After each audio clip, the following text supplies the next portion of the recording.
एक official press release होगा जिसमें आपके सारे जवाब दिए जाएंगे। अभी के लिए कोई नहीं जा रहा है। चलो।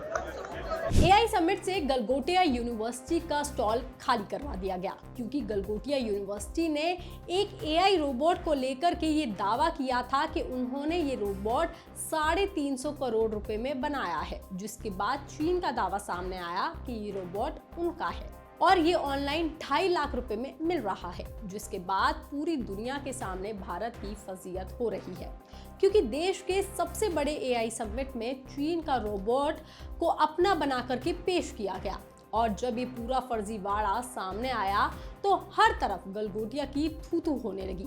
लेकिन क्या सरकार और इस समिट के अफसर इसके लिए जिम्मेदार नहीं है?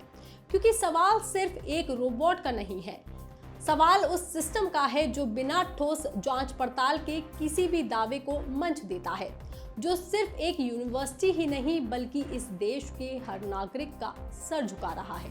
क्योंकि भारत का ये एआई समिट कोई प्राइवेट इवेंट नहीं बल्कि एक इंटरनेशनल मंच है जिस पर दुनिया के बड़े बड़े देश, टेक कंपनियां और ग्लोबल इन्वेस्टर्स, पूरी दुनिया की मीडिया और हर किसी की नजरें टिकी हुई हैं।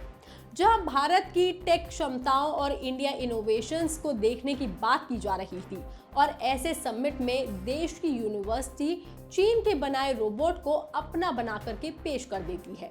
ये पूरा मामला शुरू होता है देश के सरकारी मीडिया चैनल डीडी न्यूज पर डलने वाले एक वीडियो से, जिसमें गलगोटिया यूनिवर्सिटी की प्रोफेसर नेहा सिंह ये दावा करती हैं कि उन्होंने एक रोबोट बनाया है, उसका नाम ओरायन है और ये यूनिवर्सिटी के अंदर ही विकसित किया गया है, जिसकी कीमत करीब 350 करोड़ रुपए है।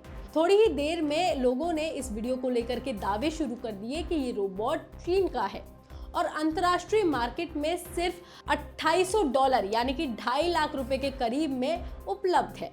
फिर चीन पल्स नाम के एक एक्स हैंडलर ने भी 350 करोड़ रुपए के दावे पर मजाक बना करके पोस्ट कर दिया और दावा किया कि ये रोबोट चीन का है। इसका नाम यूनिट्री GO2 है, जिससे यूनिट्री रोबोटिक्स नाम की कंपनी ने बनाया है और ये कंपनी चाइना की है। इतना ही नहीं, चीनी रोबोट के अलावा इसी वीडियो में यूनिवर्सिटी की प्रोफेसर ये भी दावा करती हैं कि उन्होंने अपने कैंपस में कैट से स्कॉलर ड्रोन बनाया है, लेकिन असलियत में ये मार्केट में ट्राइकर V3 ARF के तौर पर सिर्फ 40,000 रुपए में मिल रहा है और ये कोरियन कंपनी के जरिए बनाया गया है। बस फिर क्या था, सोशल मीडिया पर भारत की फजीयत होने लगी क्योंकि चीन ही नहीं बल्कि जो एआई समिट में चीजें पेश की गई वो कोरिया से तक चोरी थी। थोड़ी देर बाद गलगोटिया यूनिवर्सिटी का बयान सामने आया और स्पष्ट कह दिया उन्होंने कि रोबोट हमने नहीं बनाया है। इधर डीडी चैनल ने भी अपने पोस्ट डिलीट कर दी।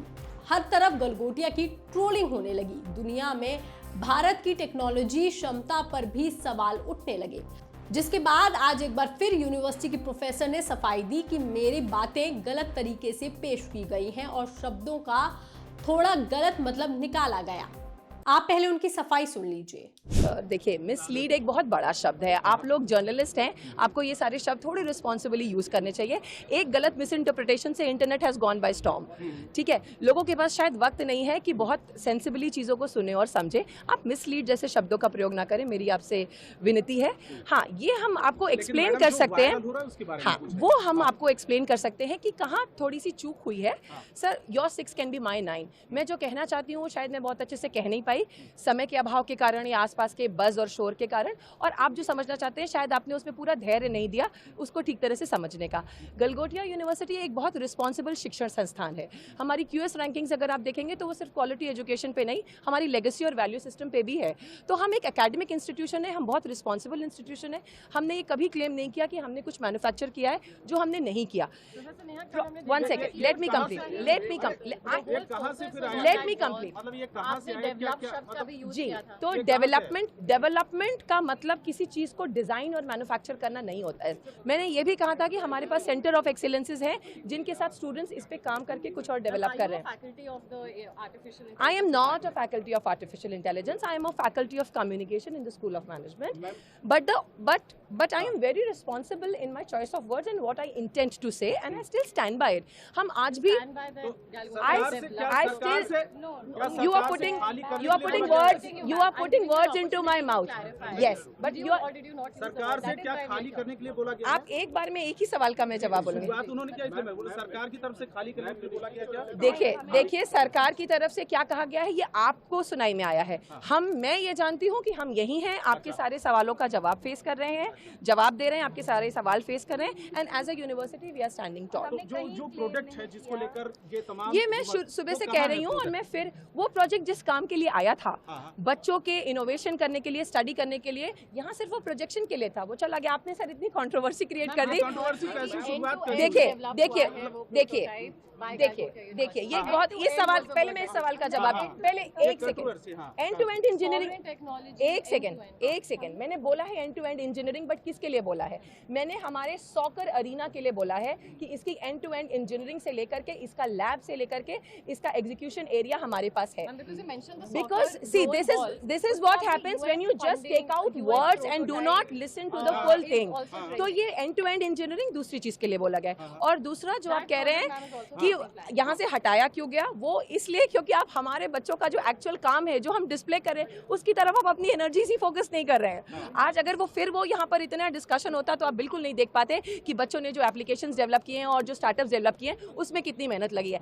एज ए इंस्टीट्यूशन हमारा काम सिर्फ बच्चों को प्रमोट करना है, उनके काम को आगे बढ़ाना है, अपस्किलिंग के लिए विकसित भारत में कंट्रीब्यूट करना है। चीजें कहां से आई, कैसे हुई, शुरुआत कैसे? सर देखिए, मिस इंटरप्रिटेशन का कोई स्टार्टिंग और एंड पॉइंट नहीं होता है ना। वो कहाँ से कोई चीज ट्वीक कर ली जाती है, जैसे मैडम ने एंड टू एंड बोला, बट वो किसी और चीज के लिए यूज हुआ था, तो वो ट्वीक कर लिया जाता है और फिर इंजीनियर हो जाता है। हम सब जानते हैं सोशल मीडिया कैसे फंक्शन करता है, हम सब इसके कभी ना कभी शिकार हुए, हम सब ने इससे बेनिफिट किया है।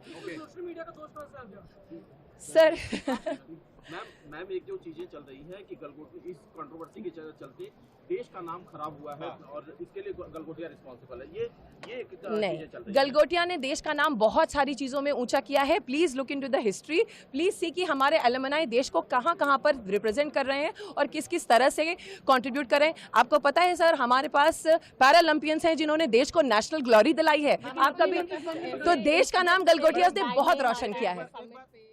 हालांकि इतना सब होने के बाद सरकार ने गलगोटिया यूनिवर्सिटी को एआई समिट से हटाने के लिए कह दिया। इस विवाद के बीच केंद्रीय मंत्री अश्विनी वैष्णव ने बुधवार को कहा कि एआई समिट की प्रदर्शनी में अगर किसी ने गलत काम किया है तो उस पर तुरंत कार्रवाई की गई है। लेकिन सवाल ये है कि क्या सिर्फ इतना कह देना काफी है? अगर देश के इतने बड़े एआई मंच पर दिखाई गई तकनीक की पहले ही ठीक से जांच कर ली जाती तो क्या शायद ये विवाद खड़ा ही नहीं होता। इससे ये भी लगता है कि तैयारी और निगरानी में कहीं ना कहीं कमी रह गई है।